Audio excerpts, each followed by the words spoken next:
Buenos días, buenas tardes, no sé, estamos en el límite, son las 12. Bueno, estamos aquí para comenzar una serie de charlas sobre 4 distinguidas narradoras contemporáneas. La elección se debe a que son buenas, son grandes narradoras, por un lado, y segundo, que, me gustan, uno tiene derecho a elegir dentro de la buena literatura lo que a uno le gusta. Comenzamos con Almudena Grandes, española, seguimos con Hilary Mantel, inglesa, luego con Joyce Carol Oates, norteamericana, y finalmente Svetlana Alexievich, que es bielorrusa. Son 4 narradoras importantes y creo que merecen un espacio, merecen la atención necesaria para que sus libros puedan leerse más, porque ya se los lee. Yo encontré estos libros en Asunción, se pueden conseguir. Si no se consiguen en impreso en las librerías, se los puede pedir por Amazon, también en versión impresa, o si no, se lo puede pedir si no tiene un Kindle, un lector electrónico, lo lee en su Kindle. En mi caso, el Kindle es libro electrónico. Bueno, aquí tengo mi ejemplar. Este es mi Kindle. A ver, el más grande. Hay varios tipos. Este tiene 10,2 pulgadas, me viene bien porque tengo problemas de vista, entonces lo uso, pero hay de otros tipos. Y bueno, eso es lo que vamos a hacer hoy durante 4 martes seguidos durante este mes de noviembre. Almudena Grandes nació en 1960 y murió de cáncer lamentablemente en 1921 con 61 años. Fue un cáncer fulminante. Me llamó la atención la noticia de su muerte. Yo no sabía de su enfermedad. Pero en fin, estuvo luchando desesperadamente, valientemente. Escribió un libro durante ese año, pero no pudo terminar la serie que se proponía escribir sobre la Guerra Civil Española y sus consecuencias. El libro que elegimos ahora es El corazón helado. Hilary Mantel, la gran escritora inglesa que en mi opinión merecía el premio Nobel de Literatura. No sé por qué no se lo dieron. Pero en fin, hay cosas imprevisibles en todos los premios, incluyendo el premio Nobel. Y bueno, Hilary Mantel es o debería ser conocida porque tiene una trilogía de novelas sobre la vida de Thomas Cromwell, que fue el, digamos, no era primer ministro, era secretario del rey Enrique VIII, que pasó a la historia por haber tenido 6 mujeres. Le faltó una para para emparejar con Barba Azul, el que mataba a sus mujeres. Bueno, este también las mataba. Y aquí vemos una reina en el estrado. La reina que vemos aquí es Ana Bolena, su segunda esposa. Su segunda esposa, que fue ejecutada en 1526 supuestamente por infidelidad, que nunca se probó. Y es más, realmente fue un poco cruel lo que hizo el rey, porque le inventó historias a Ana Bolena con varios hombres, no bastó con uno, incluso con su hermano, la acusó de incesto, una acusación falsa, pero que le costó la cabeza. Y en la destrucción, en la condena de Ana Bolena, jugó un rol muy importante el secretario del rey, que era Thomas Cromwell. pariente lejano del que después, en el siglo XVII, iba a ser la Revolución Inglesa de 1649. Lo que digo, Ana Bolena fue en el 36, una reina en el estrado, o sea, en los tribunales, la pobre Ana Bolena. Y esta es la novela del medio. Antes de eso hay otra que se llama En la corte del lobo y después El trueno en el reino. Y en El trueno en el reino vemos como a Thomas Cromwell, el secretario que secundó todas las maldades de Enrique VIII, terminaron cortándole la cabeza también.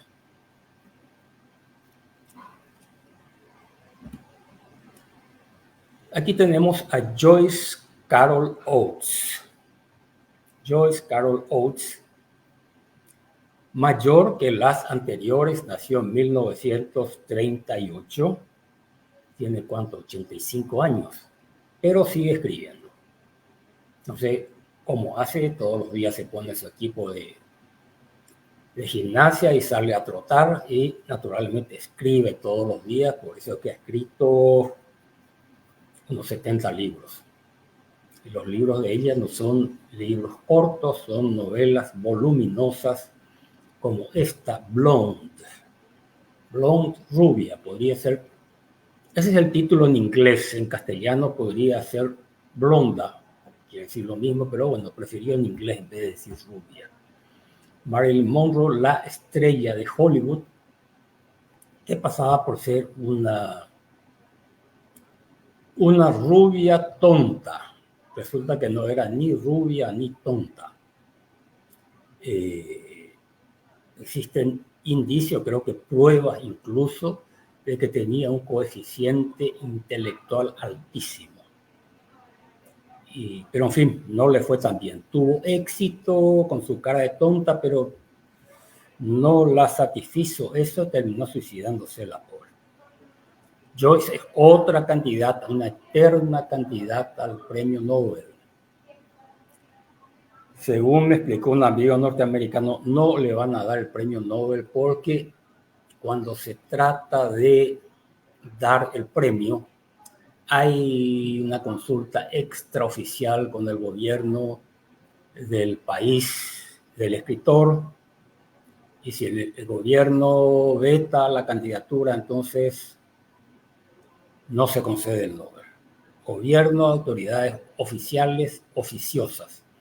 Ese fue el caso, ahora se sabe, de Benito Pérez Galdós, 3 veces seleccionado por Suecia para el Nobel y que no ganó el Nobel a causa de la oposición de los españoles, incluyendo la Academia Española. ¿Sí? También tiene sus efectos. En el caso de Joyce Carol Oates ocurre que sus novelas transmiten, digamos, una imagen que se puede considerar negativa de los Estados Unidos, y esa imagen no goza con el beneplácito del establishment, que no quiere apoyar la candidatura al Nobel de Joyce Carol Oates. Finalmente tenemos aquí a Svetlana Alexievich, que sí ganó el premio Nobel, que nació en 1948, que ganó el premio Nobel en el año 2015. Es muy interesante lo que hace esta escritora. Hace lo que se ha llamado novelas reportaje. O sea, entrevista a muchas personas, graba miles de horas de entrevistas y después hace, si se quiere, un montaje de las entrevistas y con eso forma un libro, publica un libro que en cierto sentido es real, se apoya estrictamente en hechos, pero va más allá de lo real. Va más allá de lo real porque hay una diferencia entre lo que hace esta señora, esta escritora de Bielorrusia, y lo que puede ser un reportaje periodístico, que es una mera transcripción. Y a mí el caso de Svetlana Alexievich, no sé cómo se pronunciará el nombre en bielorruso, un idioma emparentado con el ruso, como bueno, no sé, como el portugués con el castellano. Cómo hace eso, pero lo que ella si escribe, lo que ella publica es literatura. Y me hace acordar de lo que pasa con la fotografía. En la fotografía se dice, no, la máquina saca lo que tiene delante. Y no es cierto eso. No es cierto porque el que es artista puede lograr un efecto artístico con la cámara. Y el que no es artista, bueno, nada. Y aquí pasa algo similar. Transcribiendo conversaciones, un escritor puede escribir un libro valioso, merecedor del premio Nobel, o varios libros, porque Svetlana tiene varios libros. Y el que no se queda en eso, en la grabación, en la repetición, en la transcripción de lo irrelevante.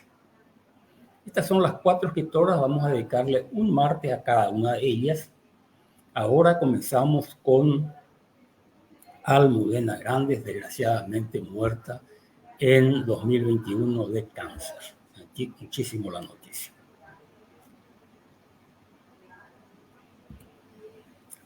Almudena tiene muchos libros, pero yo voy a, bueno, biográficamente para cortar. Nació en Madrid, estudió historia y periodismo. Comenzó su carrera literaria con el periodismo, después se fue a la narrativa y finalmente se convirtió en una de las grandes novelistas contemporáneas. Su primera novela es de 1989 y se llama Las Edades de Lulú. Tuvo un premio de una editorial llamada La Sonrisa Vertical, que se dedicaba a premiar o a publicar novelas eróticas. En mi opinión, no es lo mejor de ella. No es lo mejor. Esto se comprende un poco en tiempos del destape español. En España había habido una terrible represión, en todo sentido, no solamente política, había también una represión presuntamente moral. Y bueno, cayó Franco, comenzó la transición democrática y los españoles tenían ganas de hacer todo lo que no habían hecho anteriormente. Y a veces se les dio un poco la mano. En fin, eran cosas que no... Y sí, que servían como desahogo, pero como literatura dejaba que desear. Bueno, el hecho es que Las Edades de Lulú vendió 1.500.000 ejemplares. A partir de eso, Almudena ya pudo dedicarse a trabajar en su literatura con exclusividad, con mayor tranquilidad.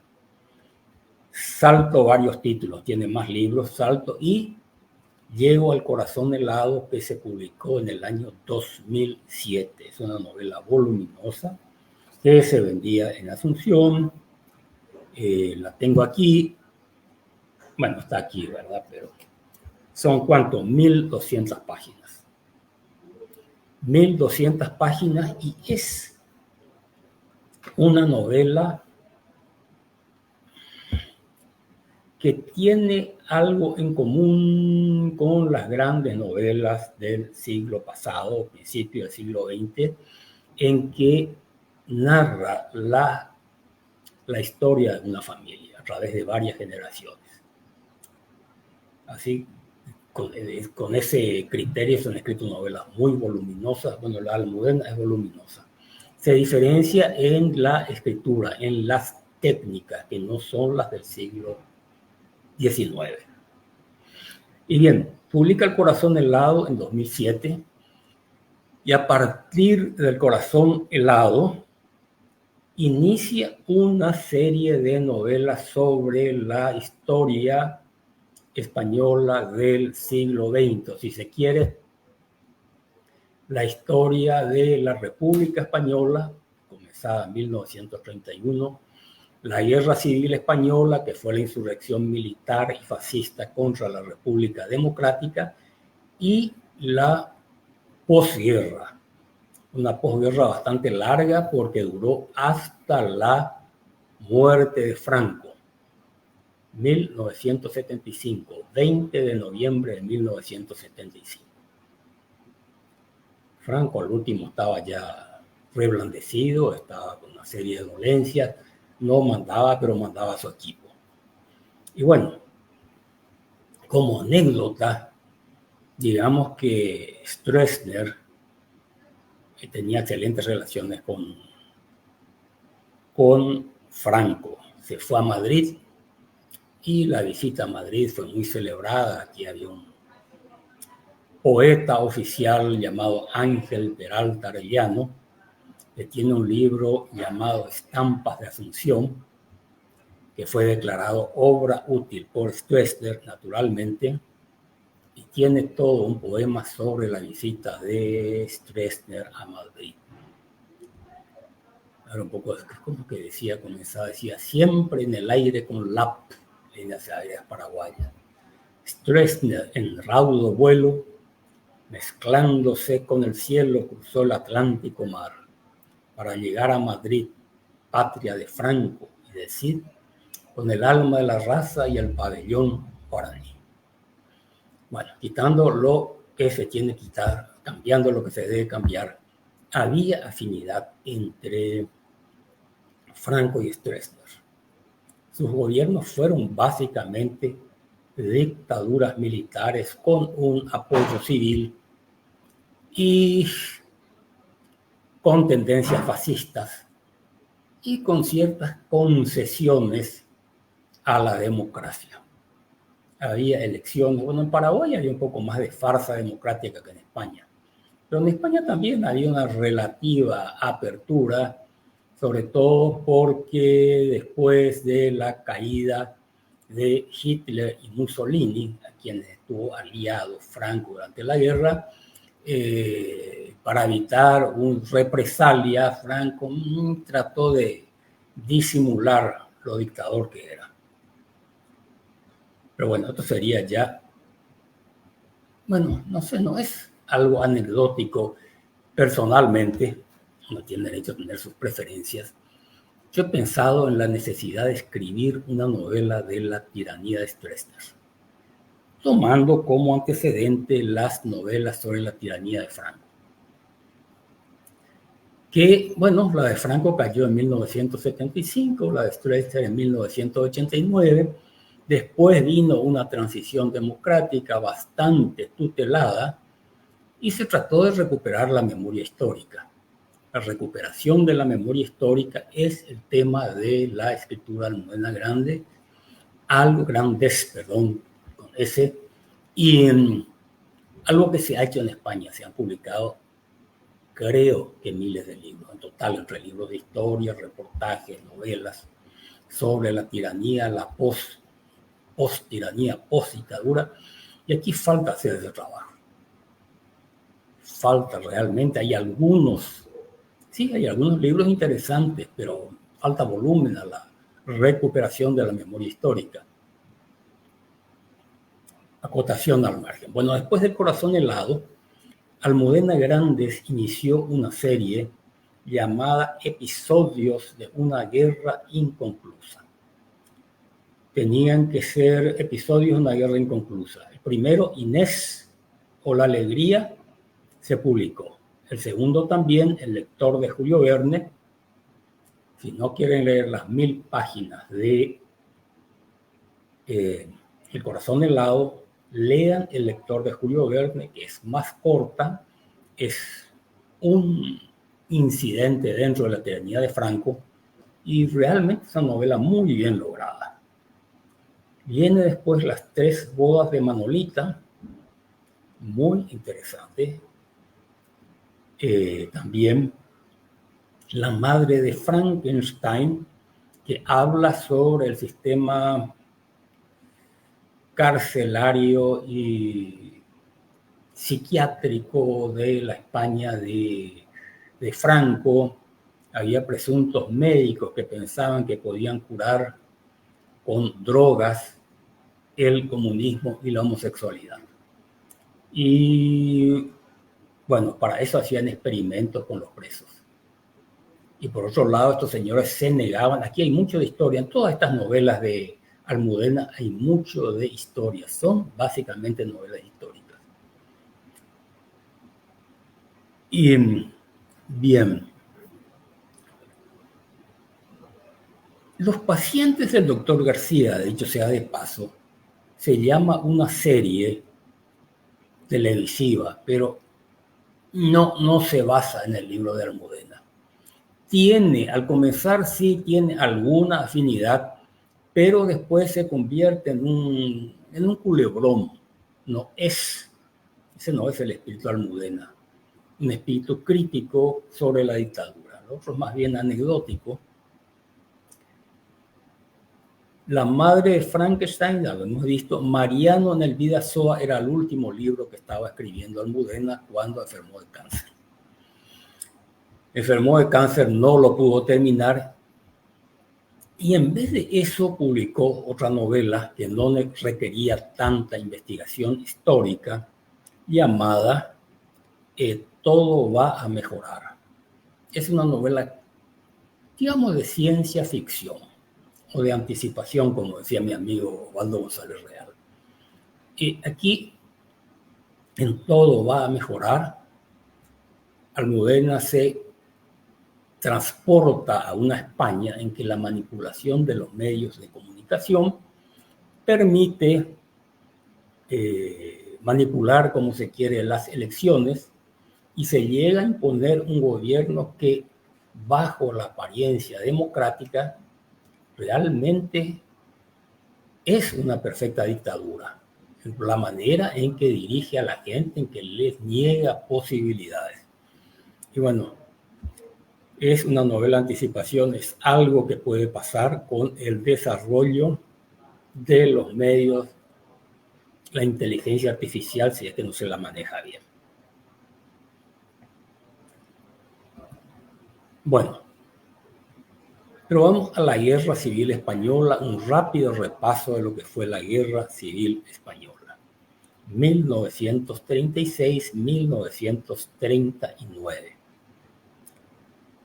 Como antecedente de la Guerra Civil Española, tenemos que decir que en abril de 1931, el rey Alfonso XIII huyó de España, abdicó, huyó y se proclamó la República. Y a partir de abril de 1931 hasta abril de 1939, hubo república. En el 39, abril de 1939, los fascistas terminaron por destruirla, pero en fin. Y en la república había básicamente dos bandos encontrados. Dos bandos encontrados, por un lado había una coalición de liberales, socialistas, comunistas, y por otro lado estaba la coalición de los militares, que eran un gobierno en sí mismo, los fascistas de la línea de Mussolini, que recibían apoyo de Mussolini. Después estaba la falange, la falange española, en una copia del sistema fascista. Estaban los monárquicos, que querían restablecer la monarquía. Y aquí había una discrepancia. Algunos querían traerlo de vuelta al rey Alfonso XIII, otros querían poner a un pariente de Alfonso XIII, que era Carlos, es que se llamaba Carlos. Eran los carlistas. Los carlistas eran todavía más intransigentes que los alfonsinos. Y bueno, esa coalición de derecha, por un lado, frente a la coalición de izquierda, fue derrotada electoralmente. Y bueno, estuvo la República, que quería hacer la República, educación, realmente hizo mucho por la educación. Reforma agraria también, molestó a mucha gente. Divorcio, separación de la Iglesia y del Estado. Educación pública, laica, para todo el mundo, cosa que no le gustó a la Iglesia, porque hasta ese momento la Iglesia tenía prácticamente el control de la educación, nunca lo perdió, en mayor o en menor medida. Y bueno, el divorcio también, el divorcio civil, El que no quería divorciarse no se divorciaba, pero bueno, ese era su problema. El que quería divorciarse se divorciaba, y otra cosa notable fue también la libertad religiosa que llegó con la República. Aunque sus partidarios en general eran, bueno, había de todo, había muchos ateos, toleraban a las religiones. Y en ese sentido, las religiones, los grupos protestantes llegaron a España y ya no tuvieron las limitaciones que habían tenido en tiempos anteriores. Cuando triunfó Franco, una de las cosas que hizo fue recoger todas las Biblias que habían distribuido, se habían distribuido en España, porque los católicos ortodoxos no querían que se leyera la Biblia, los protestantes sí. Bueno, entonces recoger todas las Biblias. Imponer otra vez la religión única, la identidad de la Iglesia con el Estado, que tenía el derecho a la censura, que dirigía la educación, como en los viejos tiempos.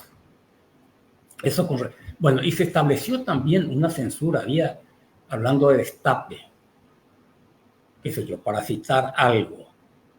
En España se prohibieron todas las fotografías de la película Gilda, de Rita Hayworth.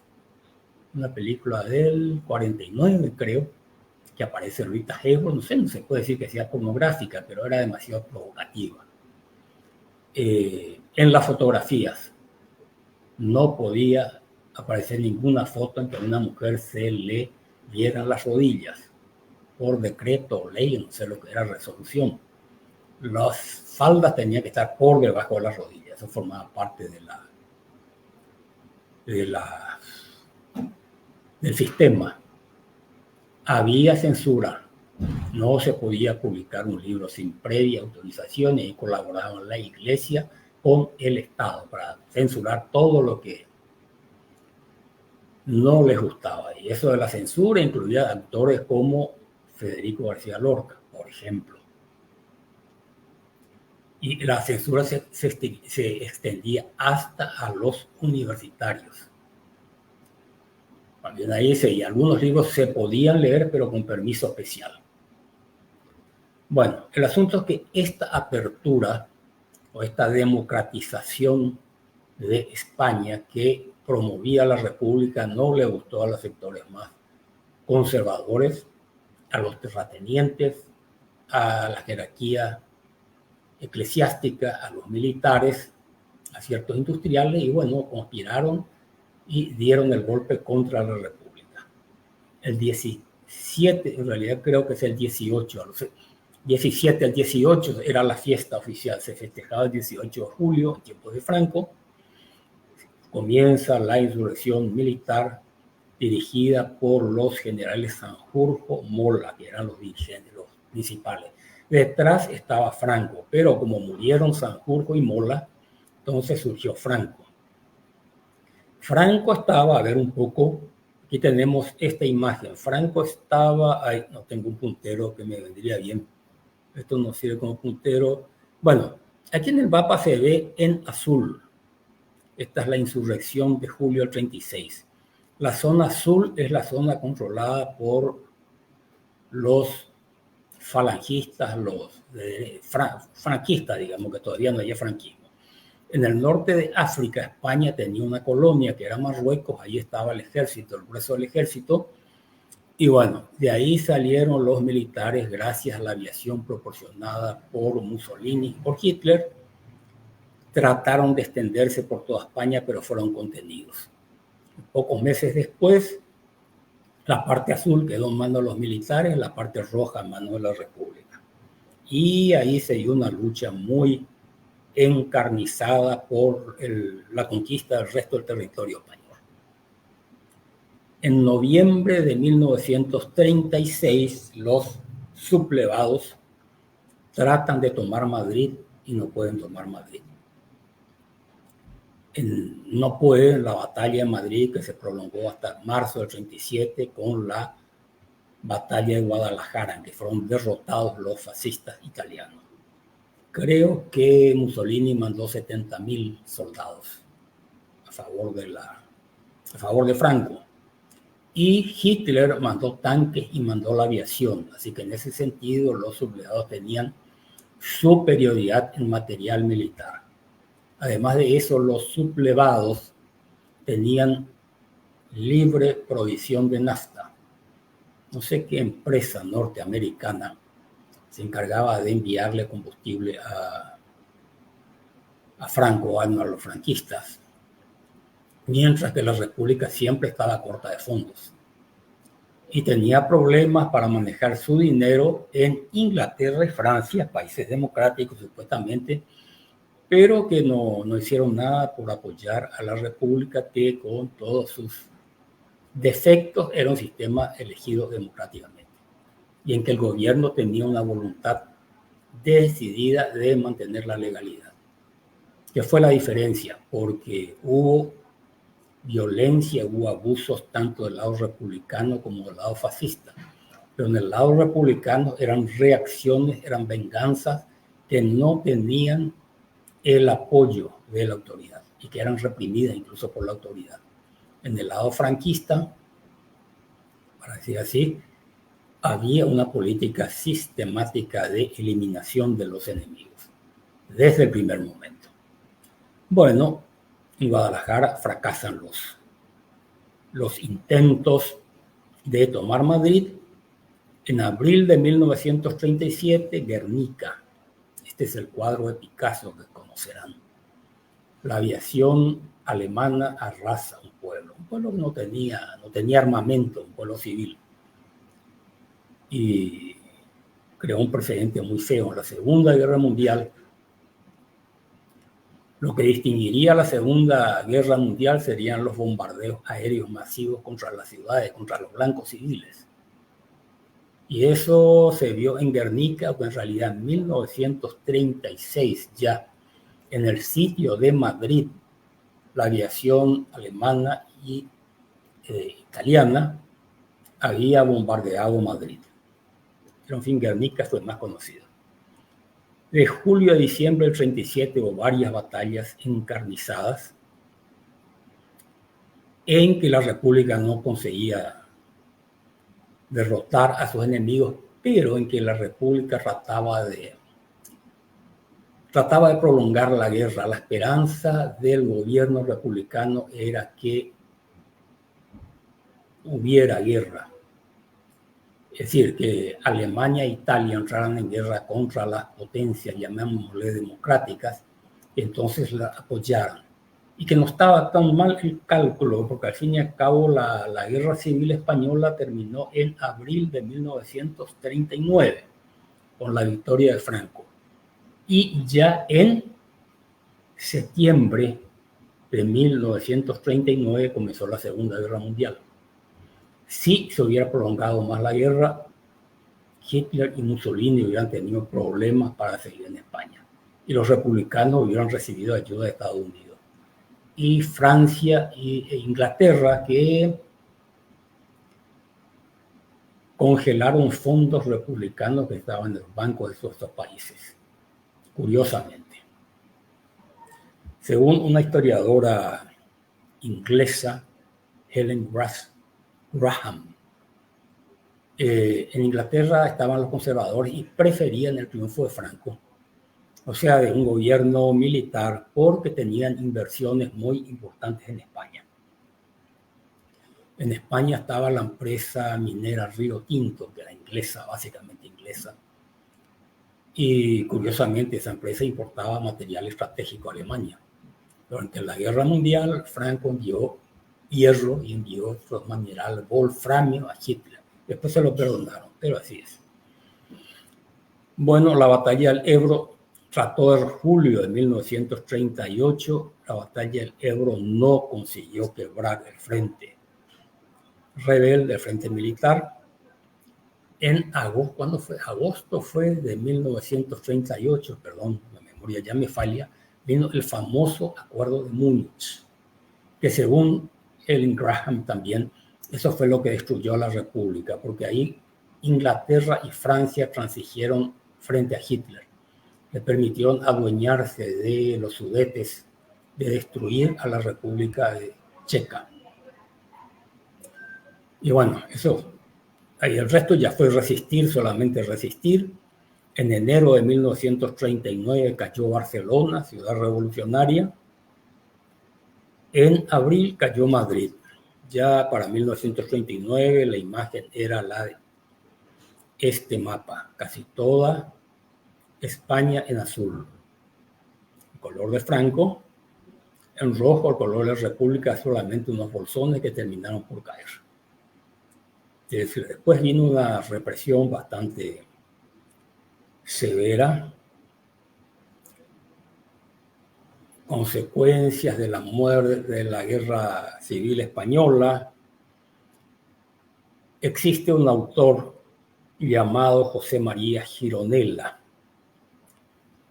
La novela se llama 1.000.000 de muertos. Esa fue una primera estimación de las víctimas de la Guerra Civil Española, quizás sea exagerada.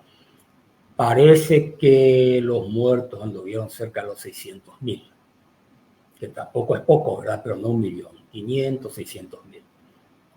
Por otro lado, exiliados, 400.000, y en campos de concentración, al terminar la guerra, en los meses siguientes, Franco metió a cerca de 500.000 personas, que es mucho. O sea que España era directamente un estado policíaco. Eso siguió al comenzar la Guerra Mundial, 1939. Cambió un poco después cuando se vio que no ganaba la guerra Hitler y Mussolini, y un relativo ablandamiento de la represión. No del todo, pero en fin. Y esto es a lo que se refiere Almudena Grandes en su novela. La Guerra Civil Española, por un lado, con su antecedente que fue la República, y luego el franquismo. El franquismo duró de 1975, abril de 1975, hasta el 20 de noviembre de 1900, ¿qué dije yo? No, es desde 39, abril del 39, hasta el 20 de noviembre de 1975. Bueno, aquí hay imágenes de la Guerra Civil Española. No sé, como curiosidad, aquí vemos a un grupo de milicianas republicanas. En el bando republicano hubo mujeres combatientes, no entre los franquistas. Hubo mujeres que participaron, ayudaron al ejército como enfermeras, lavanderas, qué sé yo, pero no como combatientes. Aquí vemos al general Mola, que entra en Bilbao a fines de 1936. Y esta bandera nazi, sí es una bandera nazi, indica cuáles eran las preferencias de Mola, Sanjurjo y sus amigos, Franco también. Una fotografía de una fotógrafa de guerra. Aquí vemos a un miliciano en pleno combate. El casco, ese es un casco alemán, pero supongo que se lo sacaron a un alemán cautivo. Y esta es una foto del cráter abierto por una bomba alemana en pleno Madrid. Madrid sufrió muchísimo, la destrucción de infraestructura fue tremenda. En los años siguientes a la guerra hubo mucha gente que murió de inanición. Sí, de todo. Bueno, se destruyeron hospitales, viviendas, puentes, caminos, comunicaciones. Bueno, la infraestructura industrial quedó arrasada. Y bueno, gente, se estima que de inanición murieron después de la guerra entre 70.000 y 200.000 personas. No hay estadísticas ciertas, tampoco se quiere que las haya, porque Franco y sus amigos se encargaron de hacer desaparecerlas, destruir archivos, como hacía Stroessner aquí. Por eso todavía es imposible encontrar la tumba de Federico García Lorca, que fue fusilado en 1936, poco después de la insurrección.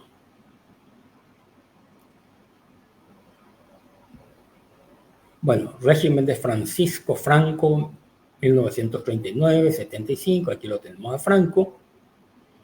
Y aquí una moneda española que dice Francisco Franco, caudillo de España por la gracia de Dios. Bueno, él, se consideraba realmente un elegido de Dios y gobernaba con el apoyo de ciertos prelados.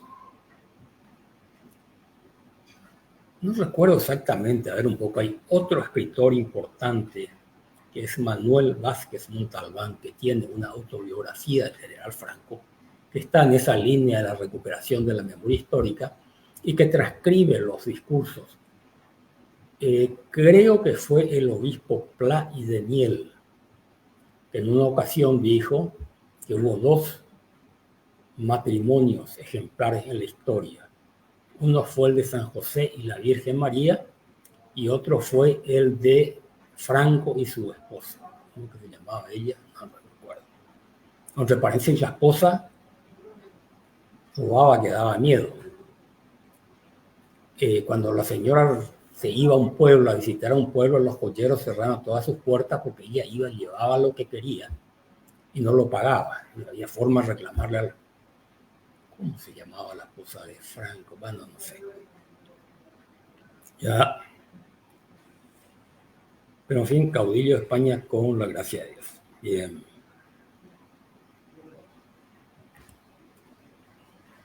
Aquí libros sobre las novelas españolas de Franco y la transición. Tenemos a la autora Marlanga Pizarro, que estuvo muchas veces en el Paraguay y que escribió mucho, entre paréntesis, este hermoso libro que está en internet, si se toman el trabajo de buscarlo. Del franquismo a la posmodernidad, la novela española 1975-1999. Bueno, y esta investigadora se tomó un trabajo de leer, creo que menciona 400 novelas publicadas en España. Aquí no tenemos esa cantidad de libros, lamentablemente. También pueden ver bibliografía, se van a www.cervantesvirtual.com, la biblioteca Cervantes Virtual, donde hay mucho material de primera. La Universidad de Alicante, donde estaba Marlanga, puso en internet una serie de libros sobre España, sobre el Paraguay. Hay una gran cantidad de libros de escritores paraguayos que están en internet en la página de la Universidad de Alicante, los pueden leer gratis. Incluso se pueden bajar si quieren imprimir y leerlo. Lo que no se puede hacer es plagiar. Como me hicieron a mí, bajaron mi novela Caballero y la publicaron en Estados Unidos. No me gustó mucho, por supuesto. Tampoco pude hacer nada. Bien. Y aquí tenemos El corazón helado, novela histórica, donde se combinan, donde la historia está presente en todo momento y hay citas. Tenían los españoles a un general pintoresco, por decirlo así, que era Queipo del Llano, que está aquí a la derecha, el de arriba, que tenía una audición radial que era peor que la voz del coloradismo de Stroessner. Una de sus citas: nuestros valientes legionarios irregulares han enseñado a los rojos lo que es ser hombre, y de paso también a las mujeres de los rojos, que ahora por fin han conocido a hombres de verdad. Dar patadas y berrear no las salvará. En otras palabras, que las violaron, porque la violación formaba parte de la represión franquista, aunque supuestamente todo se hacía con la gracia de Dios. En cuanto a las listas negras que tenía Franco, aquí cito, esto está en El corazón helado. Una noche en el Café Gallango estábamos tomando café y momentos después llegó un policía. Se sentó, no leo bien ahí. Estábamos tomando café y momentos después llegó un policía. que yo haya visto mucho por la comisaría con una carpeta. Se sentó a su lado, abrió la carpeta, sacó unos papeles y empezó a leer nombres. Díaz Criado asentía, sí, bien, no, a este no, o sea, no lo maten. Este sí, acaso mañana. Recuerdo perfectamente que el policía, para que hiciera memoria, le aclaraba. Aquel tiene un hermano cojo detenido también, sí, este sí, o sea, fusilarlo. Este es aquel que vio usted el otro día, que es gordo y calvo. No, ese no, esperemos. O si no, también. Él decía que puesto en el tobogán, le daba lo mismo firmar 100 sentencias que 300 sentencias de muerte, entiéndase, que lo interesante era limpiar bien las planchas de marxistas. Le he oído decir, aquí en 30 años no hay quien se mueva. Esto es la biografía de un señor Antonio Bahamonde, Un año con Queipo del Llano, citado por Almudena Grandes, que recurre a la intertextualidad. ¿Qué es intertextualidad? Es la inserción de un texto ajeno en un escrito propio.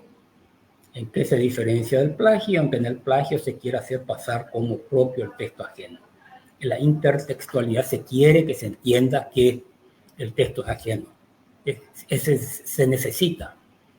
A veces Almudena, sin poner comillas, sin advertir, inserta trozos de escritos o de diarios o poemas para darle una mayor veracidad al relato. A veces lo que uno quiere contar se entiende mejor con las propias palabras de los actores. En este sentido son bien expresivas las palabras de estos señores representantes de Franco. Bueno, y vamos a la novela, comencemos, ay, se nos acaba el tiempo lamentablemente, El corazón helado. ¿Por qué el corazón helado? Porque esto se apoya en un poema, en los versos de Antonio Machado. Ya hay un español que quiere y que a vivir empieza entre una España que muere y una España que bosteza. Pañolito que vienes al mundo, guárdete Dios, una de las dos Españas ha de helarte el corazón. Es la crueldad de la España que bosteza o de la que muere. Y eso es lo que incide en la relación entre los dos personajes principales del corazón helado, que se puede considerar, en cierto sentido se puede considerar como una historia de amor, porque es la historia de Álvaro Carrión y de Raquel Fernández, que se conocen casualmente. A partir de eso inician una relación sentimental y luego se distancian a causa del pasado de sus familias. Aquí Almudena cita a Ortega y Gasset, que tiene que ver eso. A ver si está aquí. Lo que diferencia al hombre del animal es que el hombre es un heredero y no un mero descendiente. Recibimos una herencia familiar, recibimos una herencia histórica, me dice, y bueno, eso incide en lo que somos, en lo que podemos hacer. Y, en fin, cuestión de previo y especial pronunciamiento, como dicen los abogados. Si quieren entender esta novela, que es bastante complicadita, pueden ir a internet, buscan El corazón helado, y ahí tenemos el árbol genealógico de las familias de Raquel y de Álvaro. Ayudan a comprender, no es indispensable hacerlo. Entonces pueden ver que estos dos enamorados tienen un parentesco lejano. Sería primos terceros, una cosa por así. Bueno, pero eso es lo de menos. Ellos no saben que son parientes. El asunto es que el padre de Álvaro Carrión, que se llama Julio Carrión, es el que fundió al abuelo de Raquel. Cuando se entera de eso, Raquel entonces decide, bueno, que no puede seguir con este tipo que arruina a su familia. Ahí vienen los desencuentros. En realidad, el pobre Álvaro no sabía, no tenía la culpa de lo que hacía su padre, que era un sinvergüenza, la madre otra sinvergüenza. Y bueno, así se llega al corazón helado, todas estas circunstancias de la tiranía que no fueron superadas y que de alguna manera influyen en la conducta de los herederos de la tiranía. Creo que ayuda esto. Pero ¿cómo fue el asunto de la estafa? Bueno, el asunto fue así. La familia de Álvaro era una familia liberal. El abuelo, bisabuelo en realidad, el bisabuelo era, perdón, quiero decir la familia de Raquel. El bisabuelo, Mateo Fernández, era un hombre que tenía mucho dinero, pero tenía una postura, era liberal, apoyaba a la República. Cuando llegó la República, frente a la monarquía, frente al clericalismo. Los dos hijos de Mateo, que también uno que se llamaba Mateo y otro llamado Ignacio, pelean por la República Española. Ignacio, el abuelo de Raquel, es una figura de García Márquez, es la figura, es el coronel Aureliano Buendía, que realmente estuvo en todas las guerras, todas las revoluciones y salvó milagrosamente. Cuando él vivió, se fue al exilio,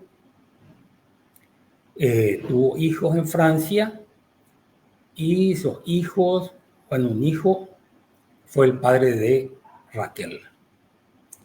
Pero ocurre que a su hermano, al hermano de Ignacio, que era Mateo, lo traiciona una prima que era antepasada de Álvaro Carrión. Lo traiciona para quitarle lo que tenía. Porque según las leyes de la época, o leyes, o no sé si eran leyes o decretos o lo que sea, cuando uno denunciaba a un opositor al régimen, podía quedarse con sus bienes. La ley de responsabilidades políticas de Franco autorizaba con efecto retroactivo la expropiación de todos los bienes de las personas que hubieran colaborado con la República o que no hubieran colaborado con el régimen y con la sublevación. Entonces era un negocio quitarle lo que tenían para quedarse con eso, para beneficiarse. Siempre el delator tenía un porcentaje. En teoría eso pasaba al Estado, pero se podía obviar ese inconveniente para tener un porcentaje mayor. Y eso hizo Mariana, que es la abuela de Julio, que después Mariana delató a su primo Mateo, lo hizo fusilar, se quedó con una propiedad de los parientes ricos, porque los parientes aquí falangistas eran pobres. Mariana esperaba casarse con Julio Carrión, el padre de Álvaro, pero Julio en realidad prefirió casarse con Angélica, con la hija. Y así nació la gran fortuna de este señor, la fortuna que heredó Álvaro sin saber su origen, que fue la causa de su disputa con Raquel o de sus malentendidos con Raquel. Términos generales, muy generales. Ahora, ¿cómo comenzó? Bueno, ¿cómo comencé? Conocí el libro este porque estaba en el dormitorio. Lo abrí porque me gustó. Lo estaba leyendo mi esposa. Y yo tengo mis simpatías y mis odios a primera vista con los libros. Y comencé a leer esta página. Desde allí, Raquel miró Madrid, el rojo de las tejas que bailaban entre la luz y la sombra, siempre iguales, siempre distintas, como escamas, como pétalos, como espejos traviesos que absorbían el sol y los reflejaban. a su antojo para componer una gama completa de colores calientes. Qué grande es el cielo aquí, pensó al contemplar la extensión infinita de un azul tan puro que despreciaba el oficio de los adjetivos, un azul mucho más azul que el cielo azul, tan intenso, tan concentrado, tan limpio, que ni siquiera parecía un color, sino una cosa, la imagen desnuda y verdadera de todos los cielos. Cuando me gustó, entonces seguí leyendo. Cuando por ahí el azar me llevó al Almudena Grandes. Bueno, y es la ventaja de un libro bien escrito, uno se deja llevar por la prosa, sin necesidad de entrar a analizar, entrar a disecar la escritura, uno se deja llevar, bueno, y le gusta y está bien. Ahora, este libro es difícil. ¿Por qué es difícil? Por los saltos que da del pasado al presente, del presente al pasado. En principio, la acción, por hablar así, la historia es la historia de Álvaro y de Raquel, que transcurre en 2005.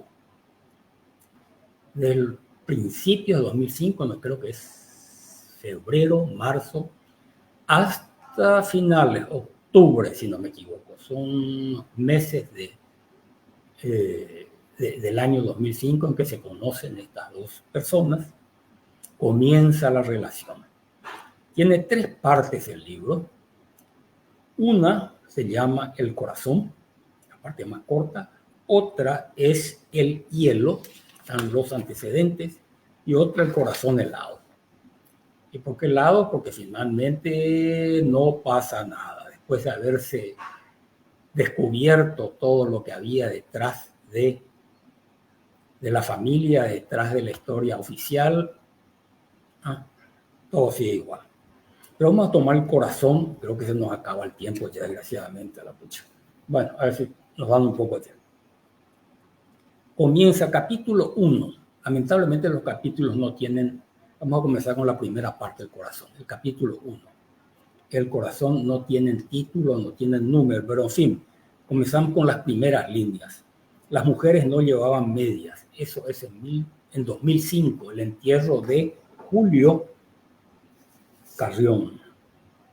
Julio Carrión, el millonario, supuestamente filántropo, estafador, avivado, enriquecido con el dinero de la familia despojada.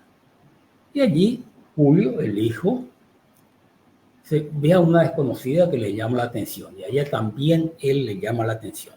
Y ahí comienza la historia. Primer capítulo, 2005. Segundo capítulo, la abuela Anita tenía los balcones llenos de flores. Aquí saltamos a 1976. ¿Qué es esto? Aquí el personaje es Raquel, que era una niña. 1976 vuelve de Francia con sus parientes, con su familia, se establece en Madrid, ahí es donde ve el cielo de Madrid que le parece tan alto, y se empieza a contar la historia de ella. Se cuenta su historia, se cuenta la muerte de Franco en 1975, el festejo de todos los exiliados españoles, se presenta a la familia. El capítulo 3, mi madre colapsó en el buzón. Otra vez vamos a 2005. El que habla es Álvaro. Aquí. Eso tiene la novela. Tradicionalmente, una novela se narra en primera persona, narra en personajes, supuestamente, o en tercera. En ese caso es el narrador omnisciente. Aquí se pasa de la tercera a la primera. La primera es Álvaro. Mi madre colapsó en el buzón de voz. Es decir, colapsó el buzón, perdón, mandó tantos mensajes que colapsó el buzón de voz. Aquí habla Álvaro. Otra vez, 2005, sigue la historia, la muerte del viejo Julio, en la necesidad de administrar sus bienes.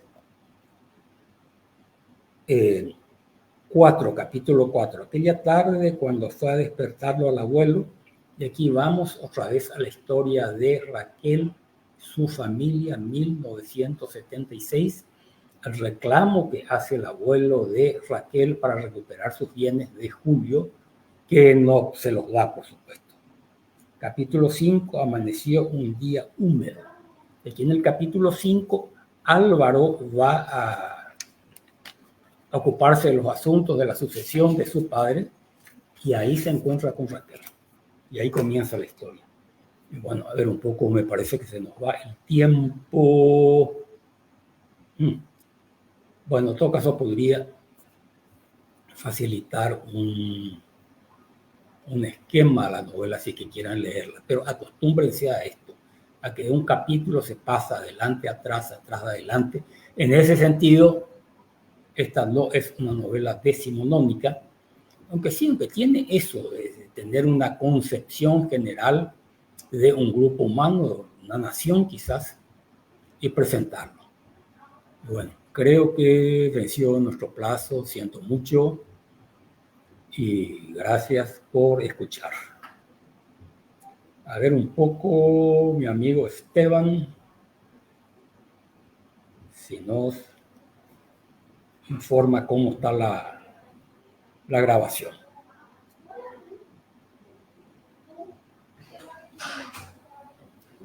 Hola Esteban. Cortar, se corta ya ahora. Bueno, listo. Bueno, muchas gracias. Nos vemos el próximo martes.